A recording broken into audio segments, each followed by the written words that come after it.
Hi అండి, నమస్తే. Welcome to our channel simple recipes and vlogs. ముందుగా మన యూట్యూబ్ ఫ్యామిలీకి అలాగే మన సబ్స్క్రైబర్స్కి వరలక్ష్మి వ్రతం అలాగే రాఖీ పూర్ణిమ శుభాకాంక్షలండి. ఈరోజు మన వీడియోలో రాఖీ పండుగ సందర్భంగా అప్పటికప్పుడు నిమిషాల్లో రెడీ అయ్యే స్వీట్ రెసిపీని అయితే ప్రిపేర్ చేద్దామండి. ఈజీగా ఎవరైనా చేసుకునే ఈ స్వీట్ రెసిపీని ఎలా ప్రిపేర్ చేయాలో చూసేద్దాం. సో స్కిప్ చేయకుండా వీడియోని అయితే చూసేయండి ఫ్రెండ్స్.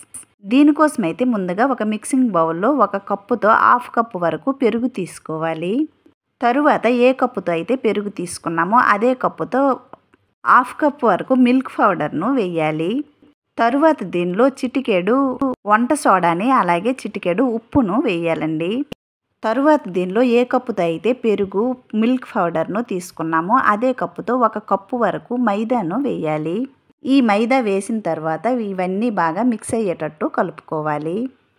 దీనిలో వంట సోడాను వేసాం కదండి, ఈ వంట సోడాను చిటికెడు మాత్రమే వేయాలండి. ఎక్కువగా వేసినట్టయితే ఆయిల్లో వేసిన వెంటనే ఈ స్వీట్ అయితే విడిపోయి బాగా రాదండి. తరువాత దీనిలో 2 స్పూన్ల వరకు నెయ్యిని వేయాలి. ఈ నెయ్యి వేసిన తర్వాత ఇవన్నీ బాగా మిక్స్ అయ్యేటట్టు కలుపుకోవాలి. గులాబ్ జామున్ పిండిని కలిపినట్టు ఈ పిండిని హల్కాగా కలుపుకోవాలండి. చపాతీ పిండి కలిపినట్టు గట్టిగా కలపకుండా హల్కాగా కలుపుకోవాలి. ఇలా చూడండి, నీరు కానీ పాలు కానీ ఏమీ వేయకుండా ఇలా ఈ కొలతలతో తీసుకున్నట్టయితే ఈ పిండి పర్ఫెక్ట్గా వస్తుందండి. గులాబ్ జామున్ చేసినప్పుడు పిండిని కలుపుతాం కదండి, ఆ పిండిలా ఈ పిండిని కలుపుకోవాలి. చూడండి, ఇలా కలిపిన పిండిని మూత పెట్టి 10 నిమిషాల పాటు పక్కన పెట్టుకుందాము. ఈలోన పంచదార పాకం అయితే ప్రిపేర్ చేద్దామండి. దీనికోసమైతే స్టవ్ పైన ప్యాన్ పెట్టి ఏ కప్పుతో అయితే మైదా తీసుకున్నామో అదే కప్పుతో 1 కప్పు వరకు పంచదారను వేయాలి.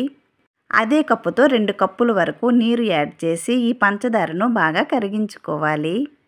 ఇలా వీడియోలో చూపించిన విధంగా మీడియం ఫ్లేమ్లో ఈ పంచదారను కలుపుతూ కరిగించుకోవాలండి.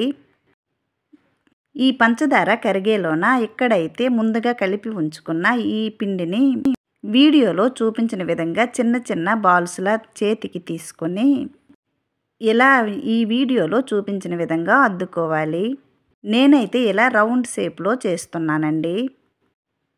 చూడండి, చేతికి కొద్దిగా నెయ్యి అప్లై చేసి ఇలా రౌండ్గా చేస్తున్నానండి. మీరు గులాబ్ జామున్ చేసినట్లు చేసినా అవుతుంది. అలాగే మీకు ఏ షేప్లో ఇష్టమైతే ఆ షేప్లో చేసుకోవచ్చు. ఇలా ఈ పిండిని అంతటిని ఇలా రౌండ్గా చేసుకోవాలి. ఇలా తయారు చేసుకున్న వీటిని ఒక ప్లేట్లోకి తీసుకుందాము.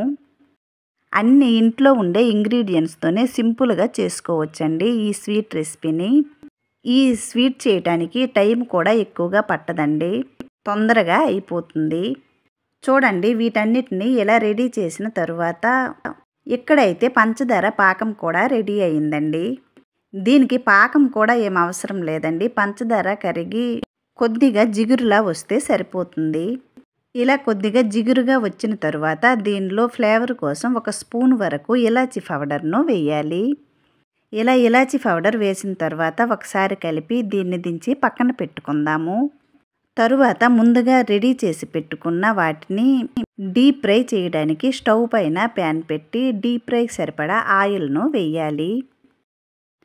ఈ ఆయిల్ హీట్ అయిన తర్వాత స్టవ్ని మీడియం ఫ్లేమ్లో పెట్టుకోవాలండి. ఈ ఆయిల్ హీట్ అయిన తర్వాత మనం ముందుగా రెడీ చేసుకున్న ఈ స్వీట్ను ఒక్కొక్కటిగా వేయాలి. ఇలా చూడండి, ఈ ఆయిల్లో వేసిన వెంటనే పొంగుతూ చాలా బాగా వచ్చాయండి. మనం చిన్న సైజు చేసుకున్నట్లయితే డీప్ ఫ్రై చేసిన తర్వాత పంచదార పాకంలో వేస్తాం కదండి, ఈ స్వీట్ అయితే మరికొద్దిగా పెద్దగా అవుతుంది. అందుకని మనం చేసుకున్నప్పుడు చిన్న సైజులో చెయ్యాలి. చూడండి, ఇలా మంచి కలర్ వచ్చేంత వరకు వీటిని ఫ్రై చేసి ఒక ప్లేట్లోకి తీసుకుందాము. తరువాత మిగతా స్వీట్స్ను కూడా ఇలా డీప్ ఫ్రై చెయ్యాలండి. ఈ ప్రాసెస్ అంతా స్టవ్ని మీడియం ఫ్లేమ్లోనే పెట్టి చెయ్యాలండి. అప్పుడే పిండి లోన కూడా కుక్ అవుతుంది. వీటిని ఒకవైపు ఫ్రై అయిన తరువాత రెండో వైపుకు తిప్పి వీటిని మంచి గోల్డెన్ కలర్ వచ్చేంత వరకు ఫ్రై చేయాలి. ఈ స్వీట్ అయితే జ్యూసీగా చాలా సాఫ్ట్గా బాగా వచ్చిందండి. మీరు కూడా ఈ ప్రాసెస్లో ట్రై చేయండి ఫ్రెండ్స్, చాలా బాగా వస్తుంది. కొత్త వాళ్ళు కూడా నిమిషాల్లో చేసుకునే ఈ స్వీట్ రెసిపీని చేసి ఈ రాఖీ పండగ ఎంజాయ్ చేయండి ఫ్రెండ్స్. చూసారు కదండి, ఈ కలర్ వస్తే సరిపోతుంది. ఈ కలర్ వచ్చిన తర్వాత వీటిని ఒక ప్లేట్లోకి తీసుకోవాలి. తరువాత ముందుగానే రెడీ చేసి పెట్టాం కదండి పంచదార పాకాన్ని. ఈ పంచదార పాకం పూర్తిగా చల్లారినట్టయితే స్టవ్ వెలిగించి లో ఫ్లేమ్లో పెట్టి ఈ పాకం కొద్దిగా వేడైన తర్వాత ఈ వేడి స్వీట్స్ను దీనిలో వేయాలి. వీటిని వేసినప్పుడు పాకం వేడిగా ఉండాలండి, అలాగే ఈ స్వీట్ కూడా వేడిగా ఉండాలి. ఇలా వేసిన తర్వాత ఈ పంచదార పాకం ఈ స్వీట్స్కు పట్టేటట్టు ఒకసారి కలిపి వీటిని మూత పెట్టి 10 నిమిషాల పాటు పక్కన పెట్టుకుందాము. చూడండి, ఇక్కడైతే 10 నిమిషాల తర్వాత ఈ స్వీట్స్ ఎంత పెద్దగా అయ్యావో.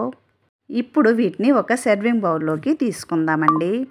చూసారు కదండి, ఈ స్వీట్ అయితే అప్పటికప్పుడే రెడీ చేసుకోవచ్చండి. 1 కప్పు మైదా ఉంటే చాలండి, ఈ స్వీట్ని ఈజీగా రెడీ చేసుకోవచ్చు. చూస్తుంటేనే తెలుస్తుంది కదండి ఈ స్వీట్ అయితే ఎంత జ్యూసీగా వచ్చిందో. మరి తప్పకుండా ట్రై చేస్తారు కదండి. ట్రై చేసి ఎలా వచ్చిందో కామెంట్ బాక్స్లో తెలియచేయండి ఫ్రెండ్స్. మరి ఈ టేస్టీ స్వీట్ రెసిపీ నచ్చినట్లయితే లైక్ చేయండి, షేర్ చేయండి. ప్లీజ్ ఈ ఛానల్ని సబ్స్క్రైబ్ చేసి సపోర్ట్ చేయండి. మరో మంచి రెసిపీతో మళ్ళీ కలుద్దామండి. Bye friends. Thanks for watching.